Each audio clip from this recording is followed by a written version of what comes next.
A ver, imaginen el desafío.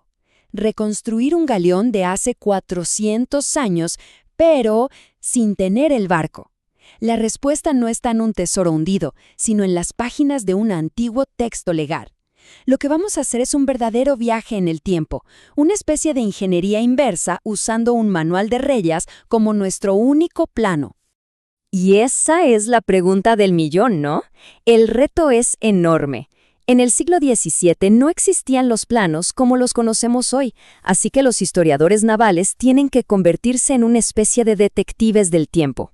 Su única pista es el mismísimo libro de reglas que usaba un constructor de la época para darles forma a estas imponentes fortalezas flotantes. Bueno, para entender cómo se logra esta hazaña, vamos a seguir su mismo proceso, paso a paso. Primero, vamos a echarle un vistazo a ese plano maestro legal. Luego nos ponemos a trazar el perfil del barco. Le ubicamos las cubiertas, le damos forma tridimensional al casco y al final vemos cómo esa regla escrita se convertía en una realidad impresionante. Ok, vamos al grano. El documento clave aquí es la Ordenanza de 1618. Y ojo, esto no era una simple sugerencia, para nada. Era un manual de instrucciones con fuerza de ley.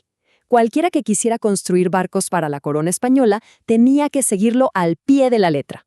Básicamente, dictaba todas las proporciones y medidas que definían a un galeón. Ahora, para descifrar este código necesitamos la clave, y esa clave es el codo de Ribera. Pensemos en él como el metro o el centímetro de la época. Cada medida en la ordenanza, desde el largo total hasta el grosor de una tabla, todo se expresaba en codos. Es la pieza que nos permite traducir ese texto antiguo a una forma física real. Y fíjense en esta cita, es del artículo 16. Nos da una idea clarísima de cómo pensaban. Las reglas no eran un capricho. La orden de que las cubiertas fueran planas, en escuadra, a nivelado, tenía un propósito muy práctico. Y, la verdad, bastante letal. Crear plataformas de tiro perfectas. Aquí, el diseño estaba totalmente al servicio de la guerra. Bueno, pasemos a nuestra mesa de dibujo. Virtual, claro. El primerísimo paso en esta reconstrucción es trazar la vista del lado del barco, lo que se conoce como alzado lateral. Esto es lo que va a establecer la silueta básica del galeón, su forma de proa a popa. El proceso es súper metódico. Primero se traza la línea base, la quilla. ¡Pum! 42 codos de largo. Es como la columna vertebral. A partir de ahí se marca el largo total, la eslora, que es de 53 codos. Y finalmente, se dibujan esas curvas tan elegantes de la proa y la popa. Y lo más importante, aquí no hay nada inventado. Cada una de estas medidas sale, con una precisión increíble, de la ordenanza. Muy bien, ya tenemos el contorno. Pero un barco no es plano, ¿verdad? Ahora hay que darle volumen, hay que construir hacia arriba. El siguiente paso es definir todo el espacio interior del barco, y eso se hace añadiendo las cubiertas a las alturas que mandaba la ley. Y aquí hay una cifra que es oro puro, el puntal, o sea, la altura de la bodega principal. Para un galeón como el que estamos reconstruyendo de 16 codos de ancho, la ordenanza era súper clara. El puntal debía ser de exactamente 8 codos, ni más ni menos. Esta medida es clave porque define la capacidad de carga y toda la altura interna del casco. Pero, ojo, aquí es donde la cosa se pone complicada y donde el trabajo del historiador es crucial. El puntal no se medía desde lo más bajo del barco, desde la quilla. No, se medía desde la superficie del piso de la bodega. Esto significa que, para ubicar la primera cubierta bien, hay que calcular el grosor de las tablas de ese piso y de las maderas que lo soportan. Parece un detalle técnico, pero es un detalle que lo cambia todo. Ya tenemos el perfil y la altura. Ahora viene la parte mágica, el momento en el que el barco empieza a tener, barriga, sus costados, hay que darle su forma tridimensional.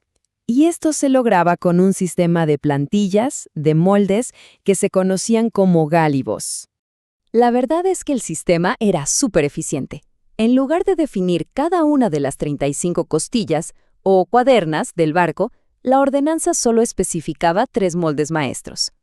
Como vemos aquí, estaba la cuaderna maestra para la parte más ancha y los redeles para la proa y la popa. Y fíjense cómo se va estrechando el barco. De 16 codos de ancho en el centro, pasamos a 15 y luego a 14 en los extremos. Así es como nace su forma tan particular.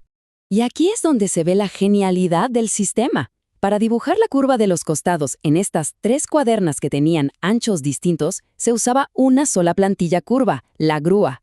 Esto garantizaba que la forma de todo el casco fluyera de manera coherente, armoniosa, de proa a popa. Y todo logrado con una herramienta súper simple. Hasta ahora hemos visto cómo las reglas definían la estructura principal del galeón, pero la ordenanza con todo su detalle no lo cubría todo. Ahora vamos a explorar esa zona gris entre la regulación estricta y el conocimiento práctico, el arte insustituible del maestro constructor. Lo más interesante es que la ordenanza, a propósito, dejaba espacios en blanco. Por ejemplo, nunca decía qué tan gruesa debía ser la quilla, o cómo debía ser la forma exacta de la punta de la proa y el final de la popa. Esas eran las áreas donde terminaba la ley y empezaba el arte. Era el terreno del maestro constructor, donde su experiencia, su ojo y su intuición valían más que cualquier reglamento escrito. Y esto nos deja con una última reflexión. La ordenanza de 1618 fue un logro de ingeniería y estandarización increíble para su época, no hay duda. Pero la construcción de un galeón no era solo seguir una receta, era un equilibrio, un baile perfecto entre la rigidez de las reglas y un oficio transmitido por generaciones. Una danza entre la precisión del codo de Rivera y el ojo experto del artesano que al final le daba alma al barco.